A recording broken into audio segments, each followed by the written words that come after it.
This is a 2026 Toyota 4Runner Limited. And you guys see it's rocking that heritage blue, which I love. Now I borrowed this SUV from Karl Malone Toyota here in Draper, Utah. It is available for sale. Let's go ahead and check out the window sticker so you guys see some of the options and features on this build. And be sure to text the guy down below if you'd like to purchase it.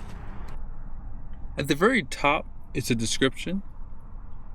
You guys see the colors? You can get a lighter color interior if you'd like. And then here is a short listing of the standard features. Be sure to pause to see more.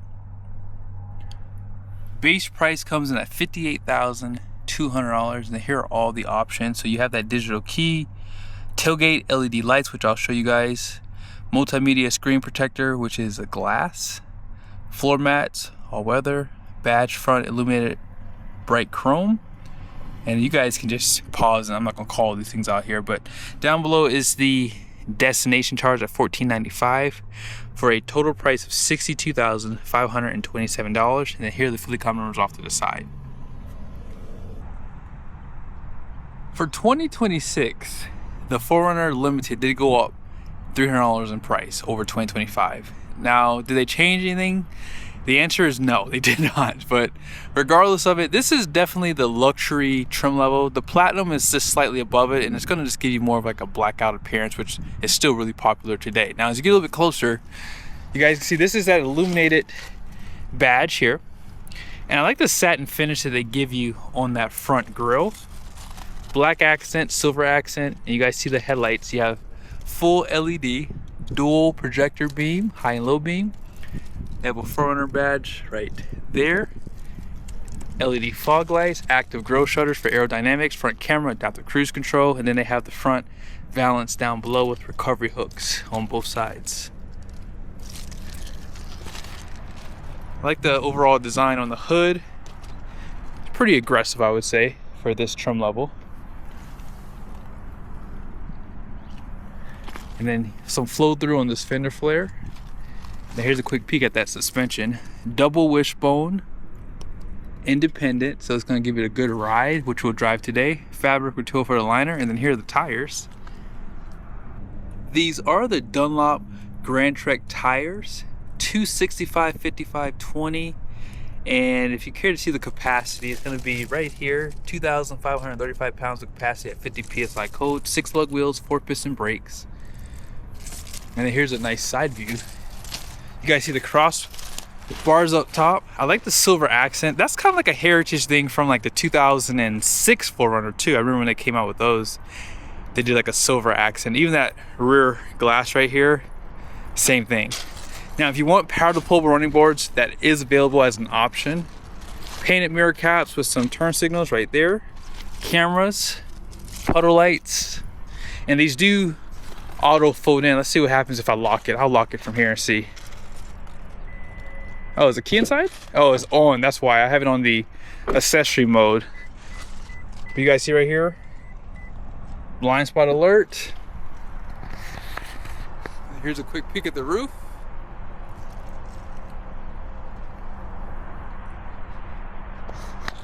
Now, I'm sure you would like to see underneath, right? This does have a center locking diff.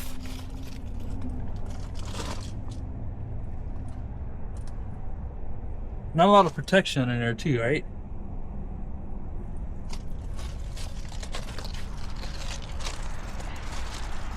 Here's where we're gonna fill up at. Solid rear axle.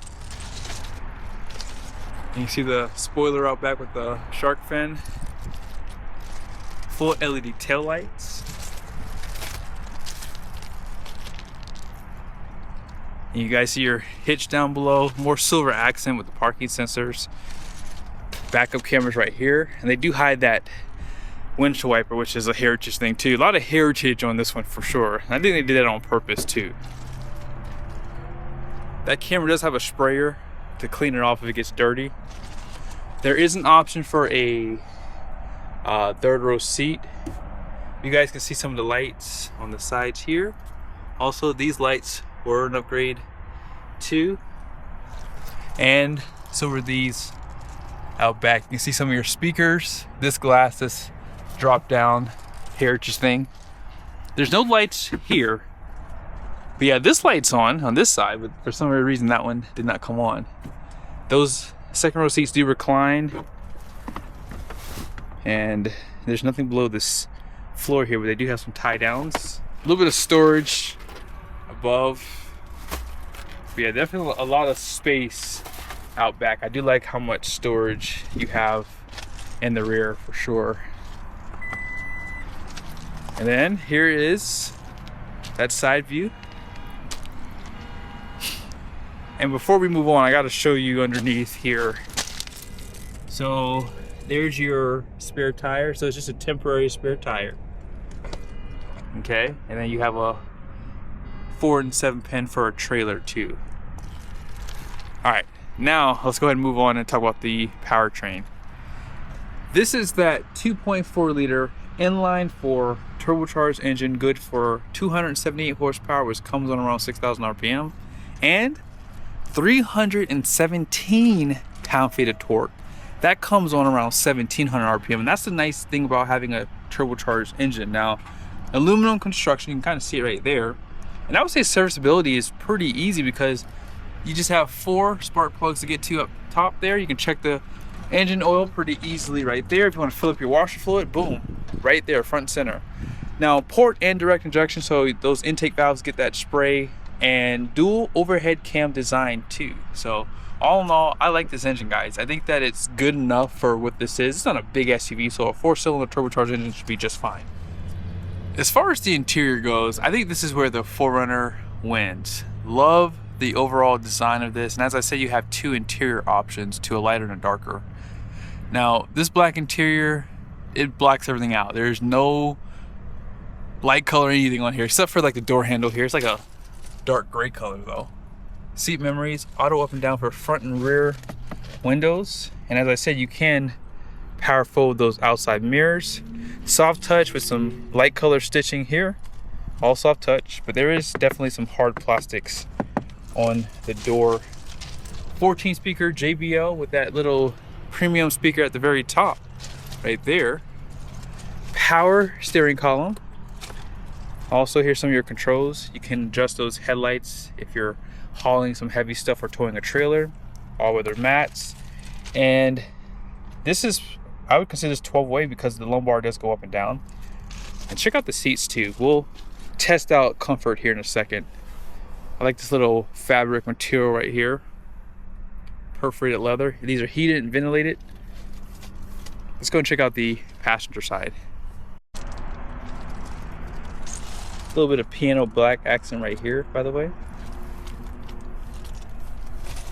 12-way seat, passenger side. All hard plastic at the very top. I would have thought they would have made this a little bit softer material. Now, obviously that's nice for over time. Like if this starts rattling and creaking, plastic is something to break down, especially with the hot sun hitting it over time too, right? Open storage, you have a Type-C USB on the side of the screen. That's a 14-inch display, and I like how they wrap this in leather, and pretty cool graphic design on the dash. Grab handle, and then you have one right there. Here's that vanity on this side, the light, and it says flip out.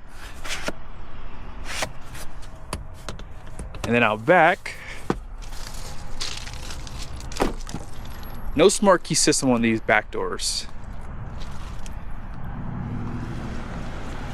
You guys see this was an upgrade on the window sticker. All soft touch here and here. Bottle holder. Grab handle right there. And these seats do the tumble dance, as I call it. Like this. That's how you would get back to that third row if you had that option. Has the armrest in the center, headrest, air vents, 120 volt power plug, Type-C USBs. It does have a hump in the center, so comfort's not going to be as nice. I'm 6'1". This seat is all the way back. Headroom is actually, I would say, okay. This is not the best headroom, but if I were to put the seat all the way back, let's see. Oh yeah, that increases the headroom. You can kind of see there's a hump right here. Okay. But overall, this is nice. I like this for my family. My kids are 12. They'll be 13 and 12 this year. But this is definitely a decent size for a family of 4. Here's that push button start. And I'm gonna go ahead and hit this button here so you guys can see this. I like the camera views that they give you from Toyota. Really nice stuff. And this is the other one. So you have multiple camera views that you can use here. Makes it easier to park this thing, although this is pretty easy. Dual climate control, wireless charger, more USBs. 12 volt, I like that they give you the 12 volt down here too. And this is like some nice deep storage there. You can disable the auto stop start, and then here's some of your drive modes. So custom, Sport S Plus, Sport S, normal, comfort, and then eco. And if you want to go into full drive low, you have that option there too.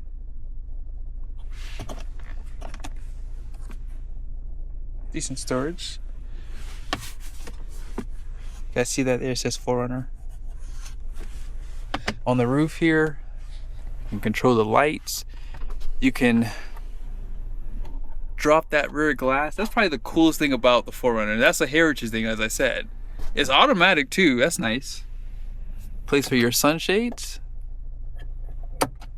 And this is an interesting material here.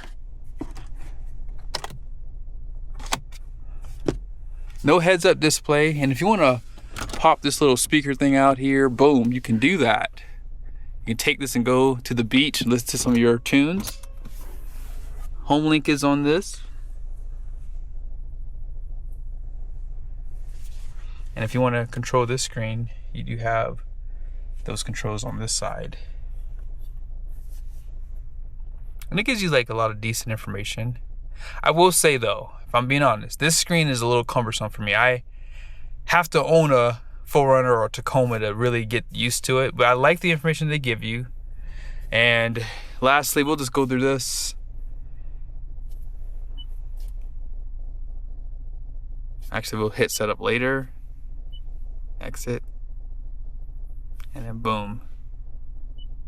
The only thing I wish this had was the massage function for the seats. I think that for the price point of this, that would be nice to have. And I know that that's their way to try to push you to get the Lexus, but it'd be nice to see that for the 4Runner. I'm in a parking garage, and I don't know if you guys can tell, but there is some lighting on the floors. I don't see any lighting out back here, but I would like to see more ambient lighting on this interior. But yeah, they do have lights down there. And of course they illuminate all the buttons here too, so. Maneuvering this is really easy. I do like the way this feels. And yeah, full-time four-wheel drive just comes in handy when you live in climates that have a lot of snow, a lot of rain. But I would say for this being a body-on-frame SUV, it rides really good at low speeds on bumps. Normally this is where you would get the worst ride, but so far this thing feels really good on the road. Now these seats are definitely like a medium firm. Great bolstering, so like if you're going around curves like this, I feel like they hug you pretty nicely for sure. And even though this is the 4-cylinder engine, I'm telling you guys, like, do not hate on this 4-cylinder. This thing actually has decent power. The brake feel is wow.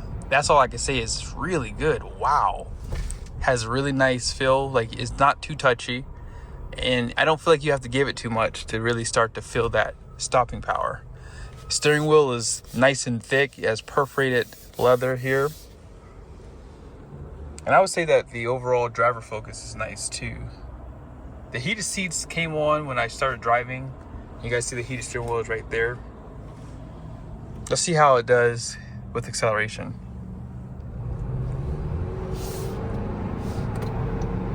It's about 30% right there. Now you guys can see those mountains, right? How beautiful Utah is. That's what's nice about having a turbocharger. At these higher altitudes, we're like at 4,200 feet. And despite that, I feel as though this has really good performance. So we're gonna give it the juice here once I get it off of some of these curves. But yeah, this thing handles really good. There's a little bit of body roll, obviously, because of how this is set up. It's not set up for high performance, it's set up for going off-road. But even at 60 miles an hour, I think this is quicker by far compared to the 4 liter that it replaces. I know some people don't like the idea of a 4-cylinder, but it's overbuilt, port and direct injection, as you guys heard, so it's a good engine.